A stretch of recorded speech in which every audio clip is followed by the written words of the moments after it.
This is Audiovisual Cultures, the podcast that explores sound and image-based cultural production. I'm the creator and host, Paula Blair. This time, I'm delighted to be joined by artists Sarah Joy Ford and Juliet Fleming to talk about their collaborative exhibition entitled Hard Craft at Vane Gallery in Newcastle upon Tyne, and that happened from the 15th of November to the 15th of December 2018. Thanks to Sarah Joy and Juliet for giving so much of their time to talk through their work in detail, and many thanks to everyone at Vane for accommodating us in the gallery and giving us some tea while we chatted. You can get more information about Vane and its exhibitions at Vane, spelt vane.org.uk.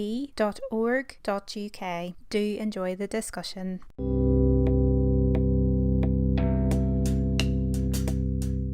Hi, I'm Sarah Joy Ford and I'm an artist and a curator and a researcher. I work in textiles, mostly quilt making, dealing with feminist and lesbian histories and how quilt making can be a vehicle for exploring those. Hi, I'm Juliet Fleming. I'm an artist and curator and director of Gold-Tapped feminist gallery space around the corner from Vane, and my work deals with female experience in the 21st century using symbols like the clitoris as embodiment of that. We're having a look at your exhibition in Vane in Newcastle upon Tyne. It's called Hard Craft. Would either of you like to explain, because it's a collaborative exhibition, you've made and designed quite a few of the works together, isn't that right? We started working together about 2 years ago, and we've been working together on and off, making different things. And then this year is the year of 100 years of partial suffrage in the UK, and it seemed like a sort of opportune moment to look up and research different elements of that suffrage movement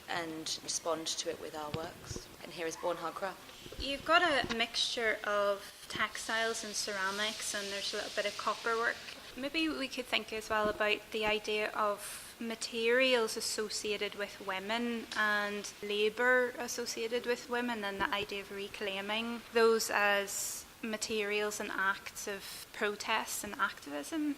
Yeah, so I work in textiles and my work is always kind of based in this history of women and textiles and this association between textiles and embroidery and femininity, and how there was a kind of shift in the kind of 60s and 70s to feminist artists reclaiming these kind of domestic crafts as something that, instead of being seen as a private thing in the family home that was kind of placid and didn't hold any meaning, they were reclaiming those methods as vehicles for political expression. And in the way that textiles as an art form had been completely pushed aside and marginalised from masculinist discourses of high art, so women were pushed aside from the history, from politics. So it made so much sense to take up this marginalised and degraded medium to be the voice of women who also felt pushed aside. And that legacy has always influenced my practice. And at the time when people like Judy Chicago and Faith Ringgold, when they were working, it was a massive thing to bring textiles into a gallery space. It was really disruptive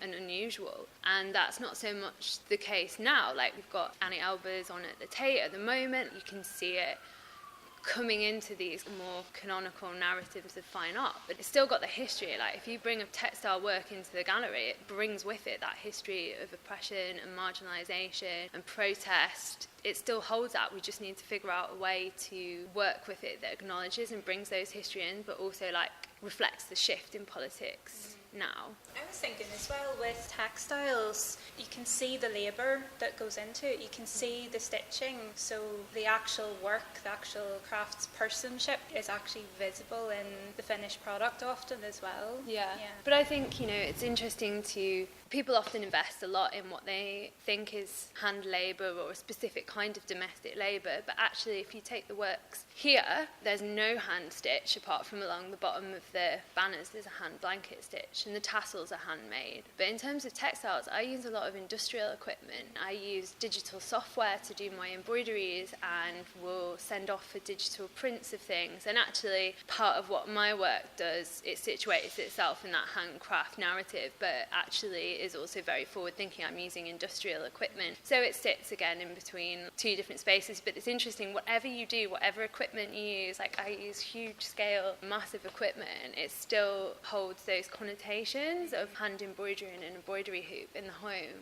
It's quite a colourful exhibition. There's very clear relations, and a lot of it's embedded in research on the suffrage movement 100 years ago. And so there's very clear use of the purple, white and green from the WSPU and things. But there's a lot of pinks and lighter purples, those kinds of softer colours as well, maybe pastels. Maybe, Juliet, would you like to say something about the colour? I think when we first started working together at a Skillshare that Newbridge Project hosted as part of their Practice Makes Practice programme, we talked about the colours that we wanted to work with, the colours that we enjoyed working with at the time, and lots of those came out in our first pot that we made together entirely collaboratively. When we were thinking about this project, we wanted to reference those colours that we used then within the works, and the works definitely have expanded and changed, but often I've used sort of oranges and pinks and reds in my practice, whereas Sarah Joy has used a lot of pastels, lots of light colours, soft pinks in hers, and I think we're just sort of drawing on those elements for this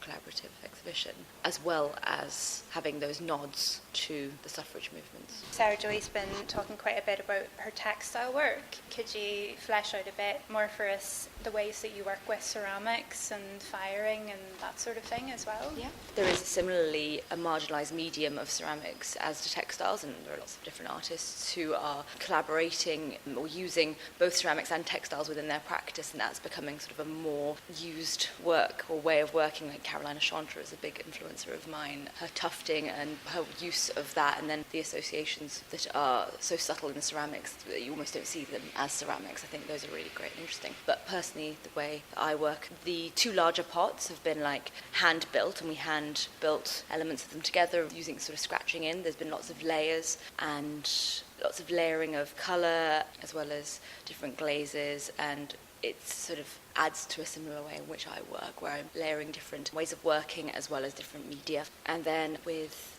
the copper works that you were referencing, the wands, the glazing is different. So the first ones were pastel soft colours because they were slips, and it was earthenware firings, which achieves a far subtler appearance, whereas the stoneware firings are stronger, higher, harder, which can produce more interesting glaze situations and chemical reactions. Thinking as well about the idea of domestic space and domestic materials. There's quite a few banners or pennants in the exhibition as well, and those would be to take out and to be marched with. Have both of you or one of you, you've made things to go out with on marches? Would you like to talk a bit about that as well? So maybe the quilting process and applying it to protest banners? Yeah, I guess I've been busy this year. It's Women's Year, so everyone wants me to do stuff, which is nice. I hope people still want me to do things after this year.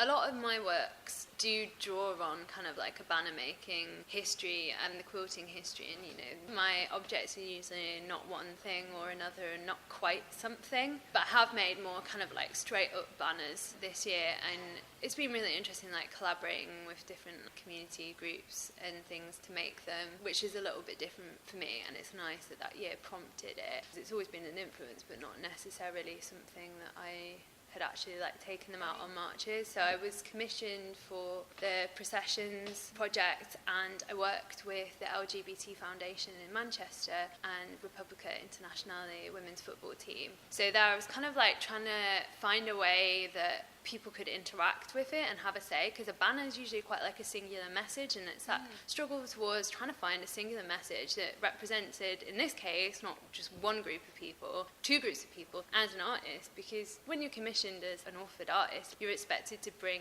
your practice with you, and like trying to negotiate that boundary between authorship and community practice is really hard. But I did a kind of drawing workshop and made patches, like sewn patches, which is part of the same visual language of protest and bringing, shifting textiles into public space. Patches have long been another way of doing that, protest through clothes. So we kind of made patches so that each individual person, and I had their own, so I made the digital files and stitched them all out so that they had one on the banner and one to keep, so that everyone felt like, that they had, if they wanted to represent a slightly different angle on it, they could. But these banners, I think, took a long time talking about making them, and had all these plans, and I had like, we could put all these different things on them, and like the plans we originally did were really busy, and then when we were making them and we just kind of put the cat images down, kind of like didn't want to put anything else on them, and that's what I think is interesting about them, because they're banners but they don't say anything.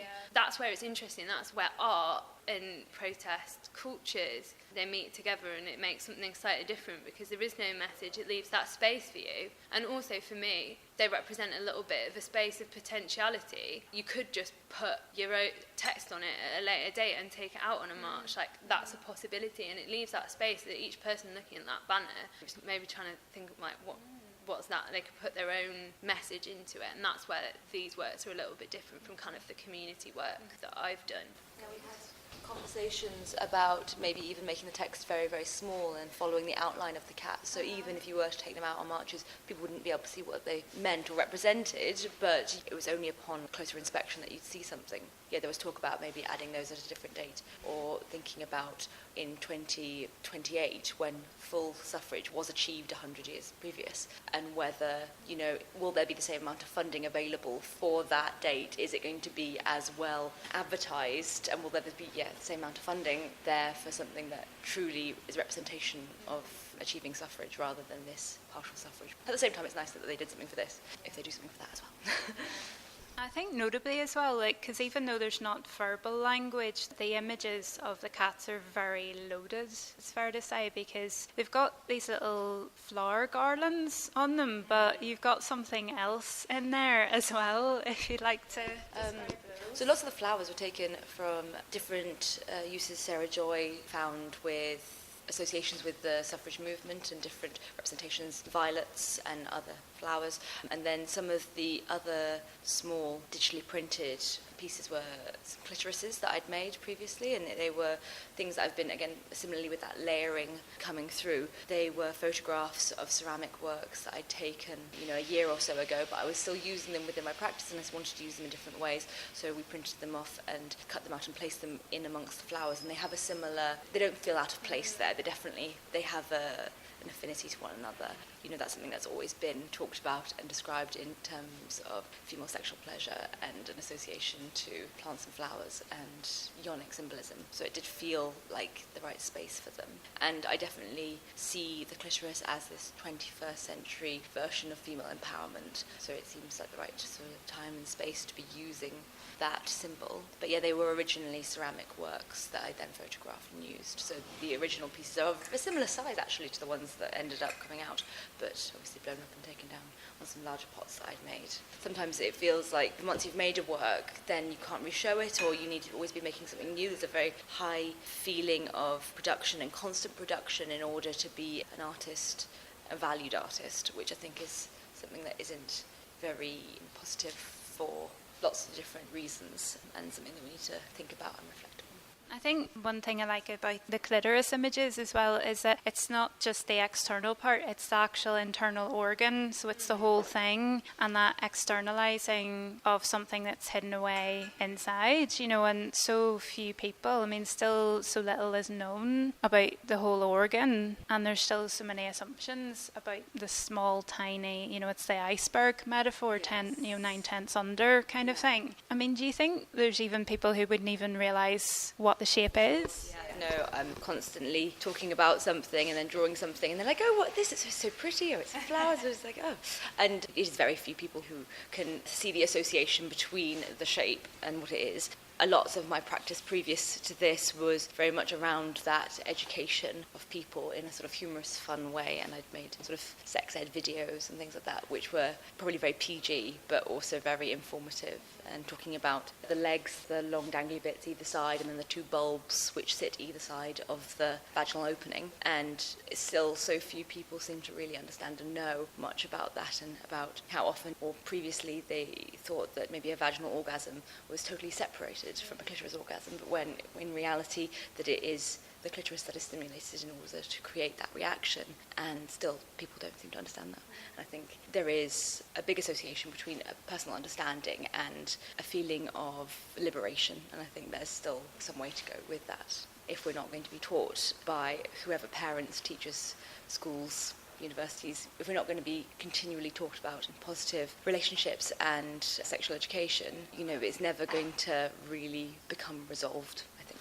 Sarah Joy, the cat iconography or symbolism there, I think there's quite a lot to read into that, but I think probably most recently the idea of reclaiming the idea of the pussy in recent times because of comments that President Trump has made in recent years, so there's quite a lot of cat imagery here. Would you like to expand on that? Yeah, so I mean there's always been a kind of long-standing association with women and cats, like from kind of witches, familiars, and like the Egyptian goddess Bastet, and it's a long-standing thing, but it's also been, as well as a familiarity, it's been used as an insult. So the qualities that cats have as not affectionate enough or, cold, those have been used as insults for women. So I came across these postcards, which are in the research room, of cats, and I initially thought they were pro-suffrage, so like pictures of kittens saying, I want my vote, and I was like, that's cute. People were doing like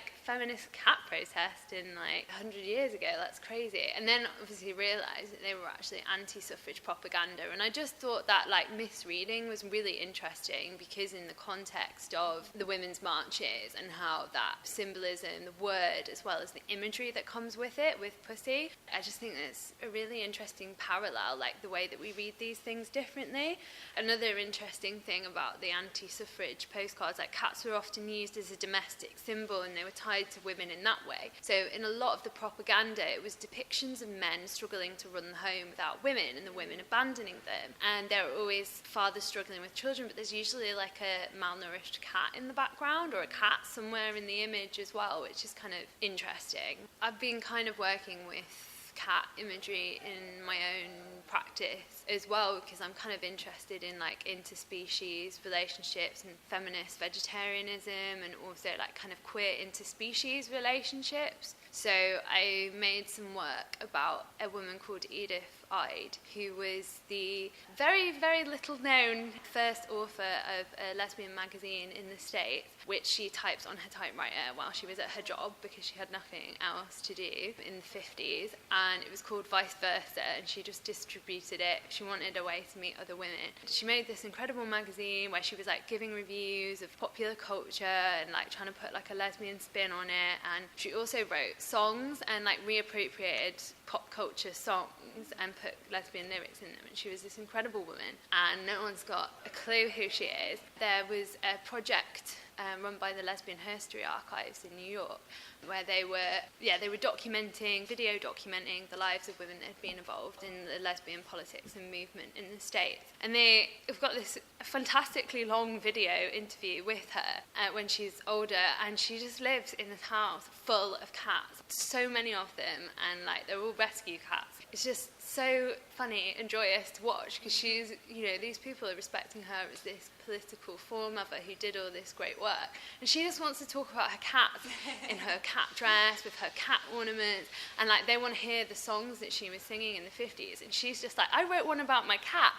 And I just love that, and that although she was kind of like part of that movement that were demanding, she dreamed about marriage equality, she never had that for herself. She didn't have a partner and she died alone with all these cats. And it was interesting for me. I like to take, we have this habit of having very positive narratives of gay history and only wanting to kind of like look at this progression narrative. And I just find it so interesting how she cuts that short. It doesn't end up in her like crying, with her partner and getting married in white tuxes. It ends with her like creating this weird queer home with all her cats.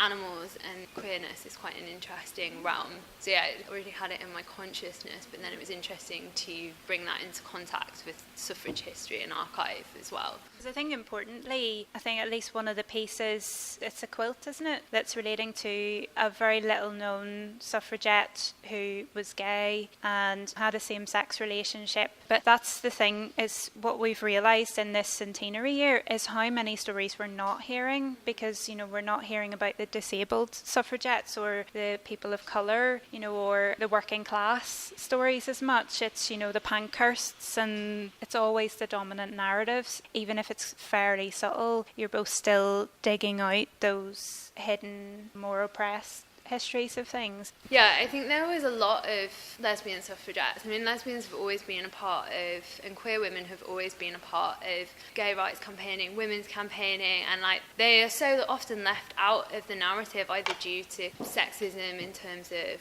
the gay and queer movement and heterocentrism within feminism, and they get pushed aside even though they're there at the forefront of all of these things. Like Ethel Smith, who wrote The March of the Women, she's been read as queer now, and there's like Eva Gore Booth based in Manchester who was part of the suffrage movement and did a lot of campaigning, and Vera Holmes, who the two pieces in this that respond to, there's an archive collection of her personal papers at LSE, and her partner Evelina Haverfield, their relationship is documented a lot through poems in this archive. They lived this whole incredible life together. Like she was an actress and like a proto drag king, and she was a chauffeur to the Pankhursts. Evelina Haverfield was working as a nurse, and Vera Holmes was an ambulance driver, and they were working in Serbia and Russia. They were prisoners of war. Evelina set up a charity in Serbia. That's unfortunately where she died of influenza quite young. But Vera Holmes continued to campaign throughout her whole life, and I think it's also that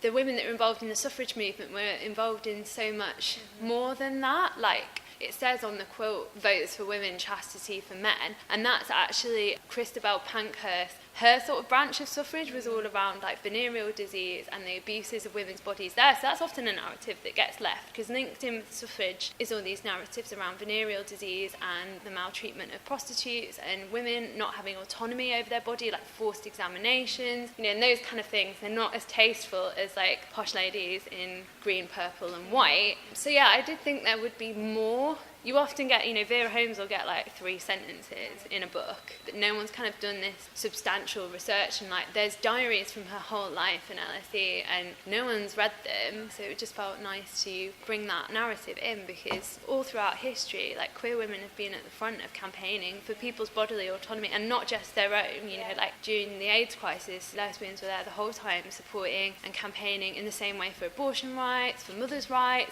They're always there and always campaigning, but it's seen as this, it's not just marginalised, it's treated as too specific, not universal, like this isn't for everyone, and that gets a bit frustrating in a way.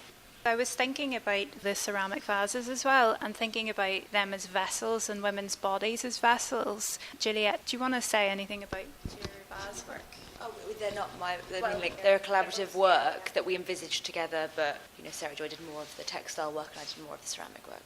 That's a good thing to touch on, because I think I was having a conversation with a friend about that when she came to see the show, how that's a very traditional way of envisaging the female form as a vessel, and I think that is not necessarily a narrative that we wanted to go down, but it was more the way that ceramics were used by the suffrage movement as being, they had lots of different table sets and lots of different sort of works that they made, and I think as a form of protest and a form of spreading the word, I guess it highlights that sort of long-standing view of women as vessels. But I think our thoughts when creating the works were about the celebration of the symbols that we used within our practice, as well as like a symbol that we gathered, the prison arrows we gathered from some of the archival research, and use the sort of form of a pot as a celebration rather than thinking negatively about women's autonomy or women as vessels. I think it was intended in a celebration of different specific elements. I think it is interesting to kind of see those ideas come to the forefront, and whether that was, if that is what is taken from the work, because obviously it's each individual person's experience of the works. So I think it is something to be thought of. I think it's important, that idea of when there are groups of women who carry or are expected to carry or be vessels for other people's problems as well as their own. Just like what you're saying, Sarah Joy. There's a lot to mine out of that idea as well. Maybe it connects to the lesbian history of all of those things. So much is coming to light. This "we were there" idea, but you've been erased from history. It just feels like the works are communicating or attempting to articulate things along those lines.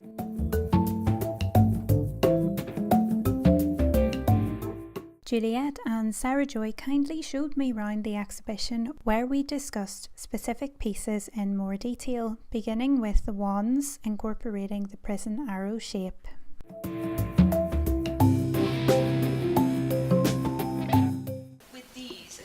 You're talking about lots of the works in this room sort of referencing marches. I think that there's a definite association with it because these were very much taken from the wands that were used during suffrage and suffragette marches. You can see they were used in the research room. You can see them being used and how they each represented a suffragette who had been imprisoned throughout the fight for suffrage. And then the banners, obviously, at this point in time, they aren't, you probably couldn't take them on a march. You'd have to have extra copper poles added. But the jumpers are another, that's something people do often use as maybe a slogan on their own clothing as part of their way of protest. And I think this whole room kind of does that. Helen Antrobus is coming to do a talk on the 15th of December from she's just left the People's History Museum actually, and she's talking about clothes and representation and protest and how that's always been used as a vehicle, people using their bodies to present political messages. And there was a show at the Fashion and Textiles Museum in London, I think it was this year actually, and the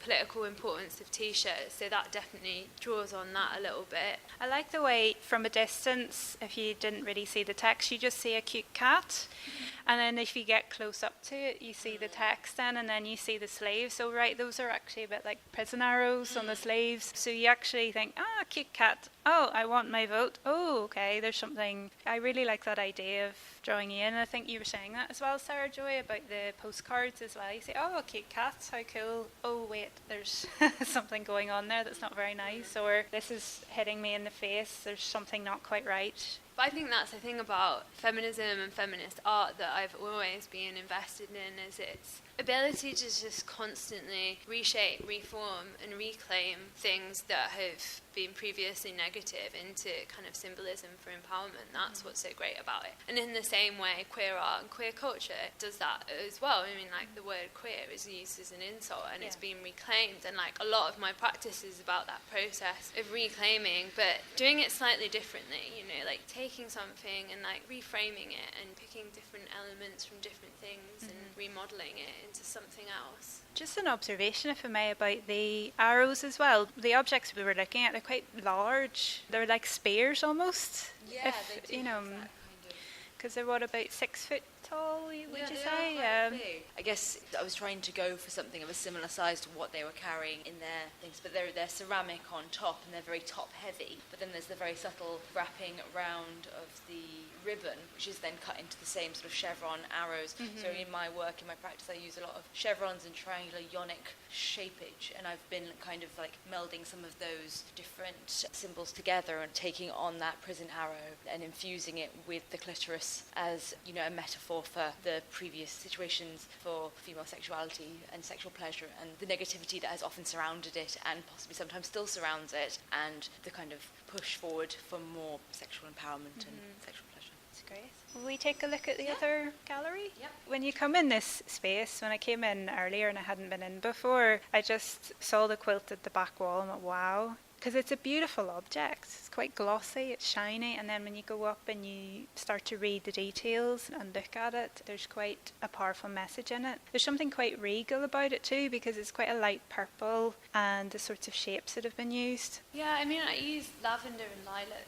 colours a lot because it kind of comes, again, we were talking about reclaiming old insults. So I was talking about how lesbians have been kind of pushed out the narrative of the women's movement.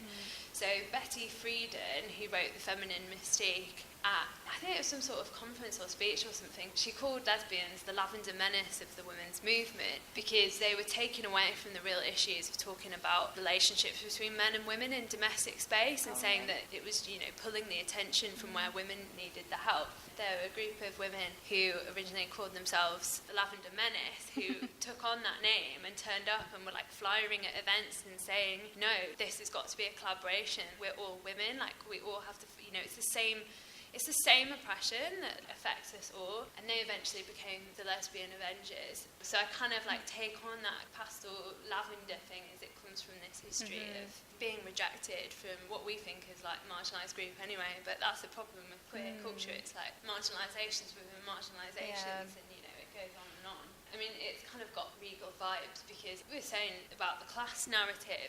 Vera Holmes was really privileged and was from quite a rich family, and that's why a lot of ambulance drivers in the war actually came from privileged families, because they were rich enough to learn to drive.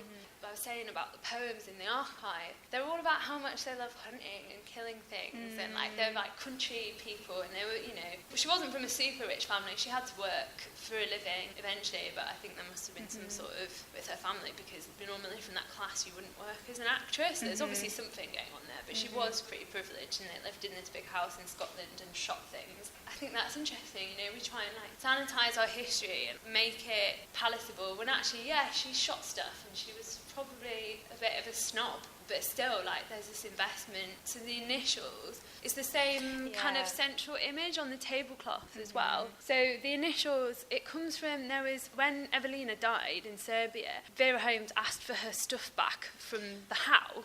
Right. And on the list, inventory of the stuff she wanted back was their bed, and on the bed was carved their initials. And underneath that, there was a wood carving tool set as well that she asked for. So I'm like, just so enraptured by this imagined memory of these two women, like carving out their existence and making themselves present in this domestic space that no one's ever going to see, but it ended up in an archive, and like all these people really invested in this tiny moment, this one thing on a list of stuff that was in a house that opens up this whole space for imagining this world that they built together. So yeah, I was kind of thinking about creating this whole domestic, imagined queer domestic, which is pretty much all of my practice, kind of does that a little bit in different ways, but it's really kind of obvious in these works. These are on opposing walls, so the quilt is on one wall, and pretty much adjacent to it on the facing wall is the tablecloth, and then between we've got the plinths with the vase works, and we've got quite a range of colours. So there's the yellows, there's quite soft oranges, there's more lilacs and soft blues. With the markings of, you've got the clitoris images, you've got the axe images, so we could talk a bit about the axe as well, and there's more of the arrows and the female symbol, the double female symbol. So the double-headed axe, the upside down Y, and the double linking female symbol are all Sarah Joy's symbols. And then the upside down chevron and the clitoris are mine, and then the prison arrows are on the final vase. We both sort of claimed that into our repertoire of symbols. Sarah Joy, if you want to talk about yours. The labris, or the double-headed axe, comes up a lot in my work because it's in these pieces as well, and I use it a lot. It's a kind of traditional lesbian symbol that kind of turned up probably around the 50s, but I think it was there before then. I get asked about it a lot, and I was having a conversation with Phyllis Christopher, and we were both trying to explain where it come from. It's kind of one of those things where no one's really sure where it came from, and it just turns up on stuff. You know, some of it's like linked to Sappho and Amazon legends, and there's kind of all these different, everyone's got a different take on it, but it comes up a lot, especially like I've researched a lot of 70s and 80s lesbian archival material, and it turns up all the time in that. But that's what I kind of like about it. When you're looking at these histories and stuff, you don't have no one's got an explanation. There is nowhere where it says this is why, this means this and this means that. Like, it's a very open kind of thing that turns up everywhere, and that's like in these pieces. And also there's a nautical star in there. There was this amazing oral history project about lesbians in Buffalo in the 40s and 50s, and they talked about how women had tattoos of the nautical star on their wrist that could be covered by a watch. So like, I kind of like to do that a little bit, where I'm like mixing up the timelines a little bit and kind of like cross-pollinating the kind of symbols from different times and like refusing this one fixed thing. And that's like with the labyrinth. I don't think anyone can actually properly tell you. Someone's going to say that they can now. If they can, I would love to know. But it's that plural histories thing as well. It's maybe there's no fixed point of origin, but things crop up and there's no record. And I suppose maybe that's the curse and the bonus of having no fixed origin, is that it can be claimed by things. That's really fascinating. And then with one of the larger parts, the clitoris symbol, I think I discovered it maybe 2 or 3 years ago when there was an article talking about French sex ed classes were 3D printing clitorises as a way of teaching people, and everyone was just shocked that they didn't know what a clitoris looked like. And then people continue to be shocked, and I didn't know whether I was only getting this kind of information because of, my search history or something. Because as I continue to talk to people about it, people seemingly still don't know, and like you said, it's still, there is a lot that is hidden and very available information, but unless you get kind of shown it, you don't see it. And then the prison arrows, those are in the research room. They're on loads of different bits of imagery, so they're in the march and they're using them as the wands, but they're also on some of their sort of mock prison garb. You can see them stitched and embroidered into their clothing, dresses and the aprons that they're wearing. And then chevrons are so there's quite a sort of very clear similarity between the chevrons and the wand arrowheads and the prison arrows. We took that and drew that in the banners, because originally we were talking about maybe having them all having a V pointing downwards, but then we thought maybe it'd be nice to invert the other two banners. We have one representing each of us and then one representing the suffrage movement. So the central cat was originally going to be Sarah Joy's cat, Hank, but she wasn't playing ball. So we ended up using stock cat, and then we have Phoebe and Fezziwig. Phoebe is Sarah Joy and Talon's cat, and Fezziwig is mine and my partner's cat. But Phoebe is also perched on the lesbian flag, so that's what those colours are. The bold pink and then the white and the lighter pink colour. Yeah, the little known, little used lesbian flag. I didn't know that either. Exactly. I had no idea. No one does. Yeah. It's fine. I don't think I realised until a few years ago. Yes, and then it's specifically the WSPU, isn't it? But I think nowadays we just associate the green, white and purple with suffragettes. Yeah, which actually, and I mean, we lump in suffragists and suffragettes anyway, because, the WSPU were suffragettes, and they were very different to the suffragists who came before them, and I think people don't really, pick apart those two movements and two groups of women, because there was a really stark contrast between those that were using military tactics and those who weren't, and I think people want to, gloss over a little bit the civil disobedience and, the kind of blowing stuff up, and, it's funny how we fetishize it in some ways in our culture, but a lot of the things that they were doing fit in a terrorism narrative now, but white women can't do terrorism, obviously. So, they were just a little bit disgruntled, and they blew up a postbox, and then we all sorted it out. Had a cup of tea. Yeah, so I think, in a way, it's become homogenised and sanitised, and I'm kind of hoping that, in a way, the fact that we had this partial anniversary, I had high hopes for it, talking about different kinds of narratives and different kinds of histories, and it actually quite fell short of my expectations. So I'm kind of hoping that, in a way, we've got a chance here that there's a 10-year gap before the next anniversary, that maybe people would have got themselves together and we can learn. Because I also think there's a bit of a problem with all these continual anniversaries and kind of dates and our kind of chronological way of doing history and remembrance, and it's a little bit of, like I was saying before, I got work this year, but what about next year? And you kind of, especially when you're fitting into it's feminist work, it's queer work, feel like I've always got to narrate myself around a date or an anniversary of something traumatic or something that's actually based in the law. And that's the thing, a lot of, especially for queer histories and women's histories, change of law, which is often what we celebrate and mark and memorialise through, doesn't really work for those kind of histories, and that's what ends up narrowing things down. I'm not really sure what the answer is. It just doesn't sit 100% comfortably for me, having to fit into these kind of chronologies of government, when actually they were all badass radicals. And then, Juliet, so these are your colours then? It's a deep red and an orange and a pink? Yeah, originally I think when I was studying I was using a lot of very sort of muted colours. It was lots of, I was still using ceramics, lots of terracottas, lots of sort of browns and pastels and pinks, and lots of found objects, and very, very different from what I'm currently doing. But what changed was leaving university, kind of discovering how the art world seemingly works at the moment, or has worked in the past, and feeling there's a very clear gap between, the 50, 60 women who I was studying with and the 2 or 3 or 4 who are continuing to practice as artists, while a vast majority of the men who are studying are all continuing to practice as artists that's a generalisation, but that was what it felt like at the time, and I definitely think there was a lot of affinities with other people who I was speaking to who similarly felt a similar way, and I was jarred by this, and I felt like the work I'd been previously making, it was very, very subtle, and it didn't have a feminist sort of tint on it, and then as I left and just sort of discovered all this, my work became louder, and with that, the colours changed, and they became louder. One work I produced was May His Force Be With You, and it was a ceramic double-ended dildo that I created for a show that I had at Workplace Gallery, and it was about me and my personal feelings feeling kind of undermined in the workplace. So it felt very resonated with that, and then that just kept going on and on. While at the time I was creating another phallic symbol in the thing, that's when I unearthed all this knowledge that had definitely been under the surface, but I had only just discovered around female sexuality and female sexual pleasure and positivity and the organ itself, that it felt that needed to be pushed, that symbol needed to be out there and spread more.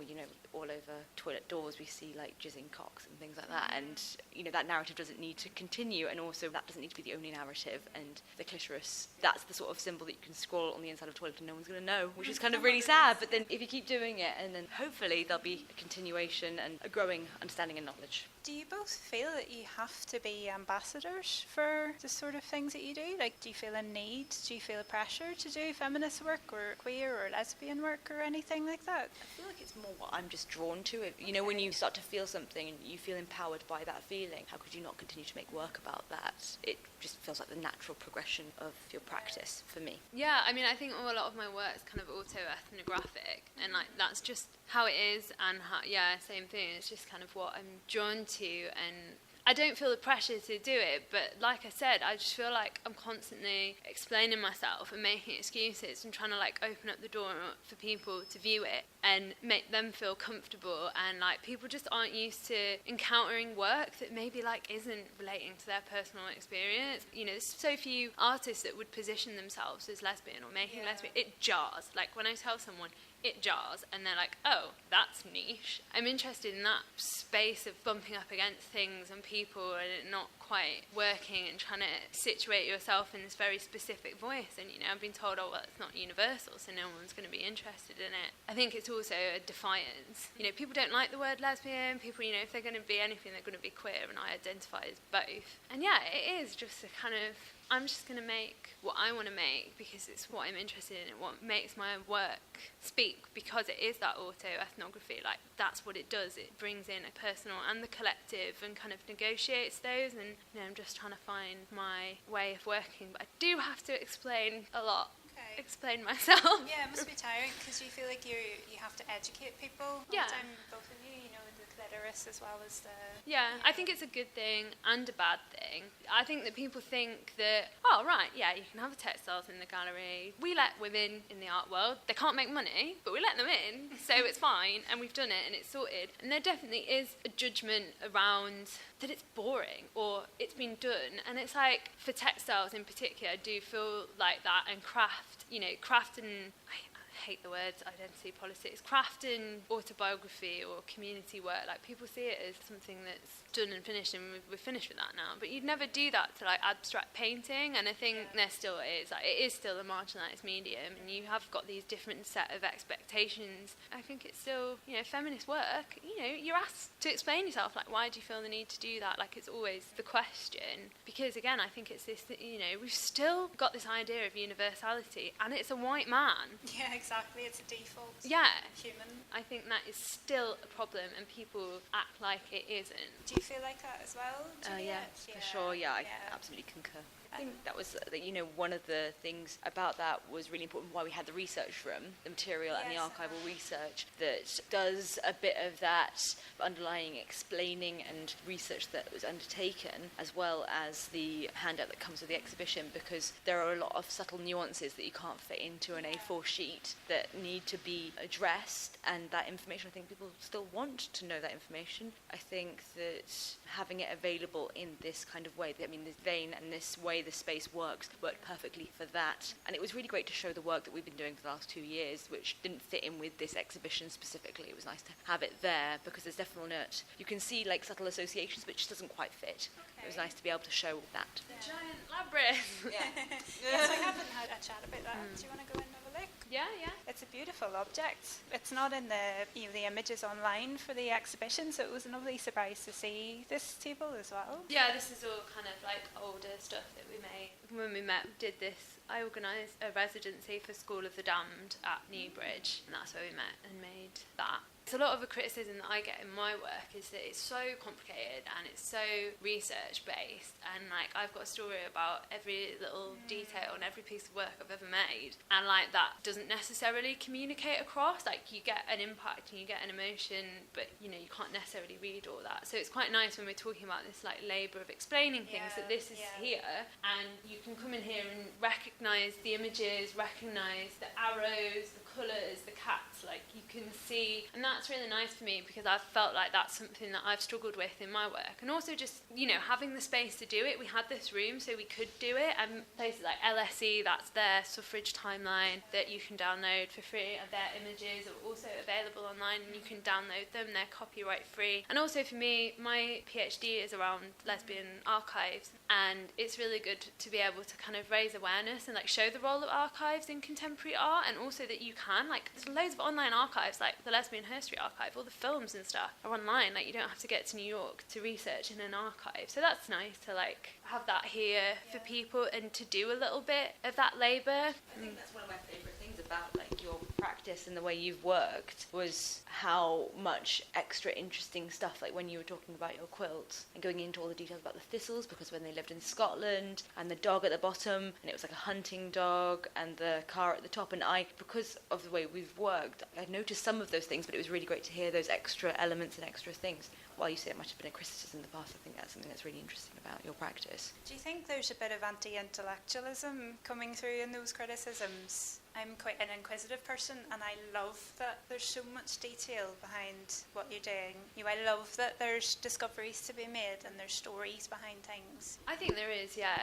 I think people are so used to like the way that museums and art galleries now, there's a pressure and this responsibility to explain, and it is part of a wider discourse of anti-intellectualism. And I think the other thing is there's this separation between different groups of people looking at my work. So like I made this quilt that was 5 meters long with all these embroideries of different lesbian kisses from different films and television programmes, and it's interesting to see the different people encountering it. And some people can go through the whole thing and just pick out every single, like when it came out, what the film was, and they've got this access route into that very specific visual language, and someone else will look at it and be like, what's that? Like, I don't know. And the symbols, like the labyrinth, like someone else instantly knows what that is. And for me, that's what's interesting about how people encounter things on different levels with their own context and knowledge. And like, it's okay sometimes. That might not be for you. That's for someone else. That's for a group of people who that language belongs to. And I think that the silence of not understanding another people's language is really interesting, and we don't think of that in terms of lesbian culture in particular. Like if you think of queer culture, white gay man like pops up in your head, and like drag queens. I'm interested in this like whole like wealth of visual material and a language that really is a language. Like when you like the difference between different people encountering the work is massive, and that's what I find fascinating. So it's like trying to find where the balance is between sharing and letting people access that language, and also there is a little bit of this is ours, like special. It's funny, that idea of it's not universal, only a select few people will get this, and it's like, well, who is it who's been left out of white men? Do you have anything else to add, Juliet? Well, I think, similarly with some of the different symbols, I think when someone does recognise it, it's really great because you have a really great, interesting conversation. And those who don't are really inquisitive about it, and it spurs on a conversation. Either way, it is a positive thing. I think there is a really interesting relationship to these symbols and a language that is forged between people who understand it. But it's not so exclusive that hopefully that a conversation couldn't kind of rectify that. So while it may sometimes seem that it is very close-knit and very specific to certain people, I don't think that's necessarily the case. And I think it's available information. It's about that sort of emotional labour that's done in talking to other people about it, and whether, other people can kind of find that information for themselves. Is there particular significance that the labyrinth is in fragments rather than one piece? So it's in several parts, the stock's in 3 parts. It's just as it is, That's how it is. This is how ceramic goes.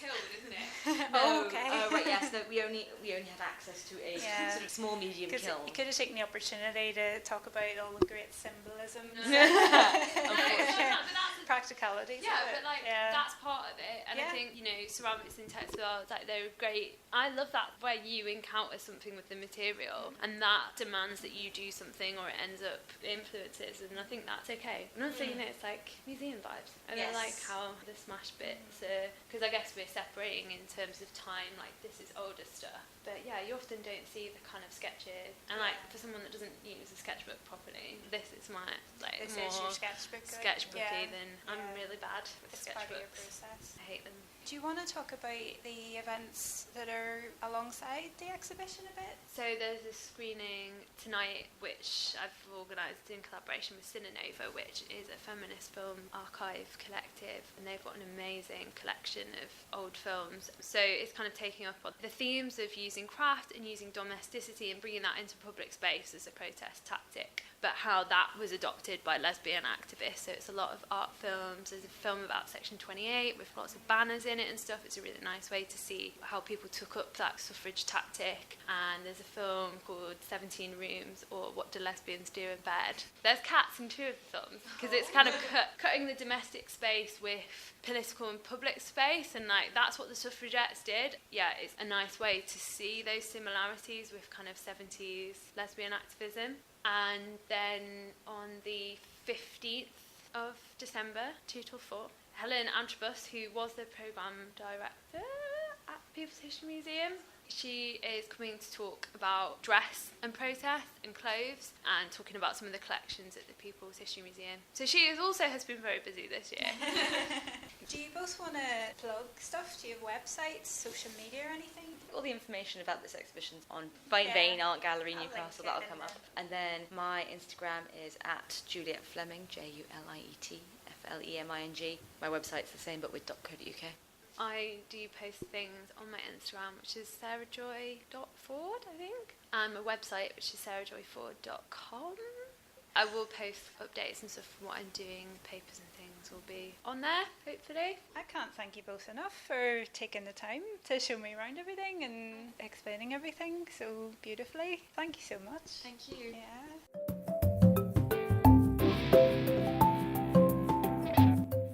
If you find this useful or interesting and would like to support the continuation of this work, become a member on patreon.com/avcultures. A monthly pledge from as little as $1 will get you access to extended show notes and previews. One-off donations in £sterling are gladly received at paypal.me/PEA Blair. For details on how money is used and what resources we need, see the website at audiovisualcultures.wordpress.com.